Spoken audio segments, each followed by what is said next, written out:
If you're into real estate investing, there's a question you've probably asked yourself a million times. How do I find the perfect rental strategy? You know, the one that fits my life and my financial goals. Well, today, we're going to find that answer. And really, it all boils down to this one big question, right? Are you chasing the highest possible profit you can get? Or are you maybe looking for a little more personal freedom, a little less hands-on work? That's the fundamental trade-off, and that's exactly what we're going to unpack today. All right, so to solve that dilemma, we've got to understand the three main ways you can do this. Think of them as three different game plans, and each one plays by a completely different set of rules. So, you've got your long-term rentals. That's the traditional approach. Then you've got short-term rentals, the vacation model. And then there's this third one, the mid-term rental, which, well, it might just be the answer we're looking for. Okay, first up, the long-term rental, or LTR. This is the bedrock of being a landlord. You find a tenant, they sign a year-long lease, and boom, you get a check every single month. It's steady, it's predictable. The real appeal here is that peace of mind, just knowing your income is locked in for the year. Now, on the complete opposite end of the spectrum, you have the short-term rental, or STR. Think Airbnb, VRBO, that whole scene.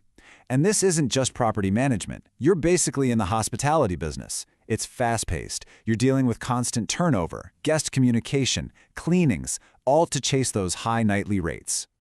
And sitting right there in the gap is the midterm rental, the MTR. It's designed for people who need a place for more than a few days but less than a full year.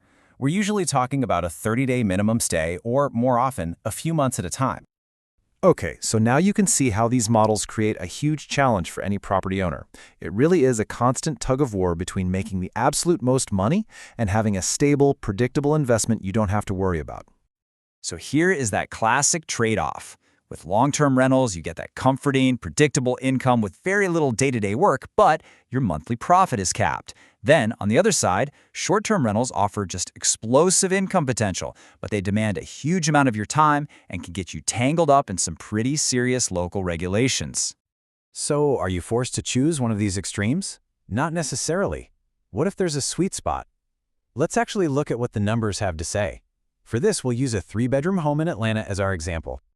With a short-term rental, the income potential is just massive. We're talking up to $4,500 a month. I mean, that's an incredibly attractive number that grabs your attention right away. But, and there's always a but, isn't there? Here's the catch. To get that kind of income, you're looking at a time commitment of up to 40 hours a month. That's not a side hustle. That's basically a part-time job managing bookings, answering late-night messages, and coordinating cleaners. Now let's put everything side by side, because this is where it gets really interesting. The long-term rental is super low effort, but the income is less than half of what you could get from an STR. The short-term rental has that amazing income, but it costs you a part-time job and a lot of money up front. But then, just look at the midterm rental row. The income potential is nearly identical to the STR, but the time commitment absolutely plummets from 40 hours a month down to just 10 or 15. That is a total game changer. So we found the sweet spot on paper, but where does it actually work in the real world? And who exactly are these people renting for just a few months at a time? Let's break it down.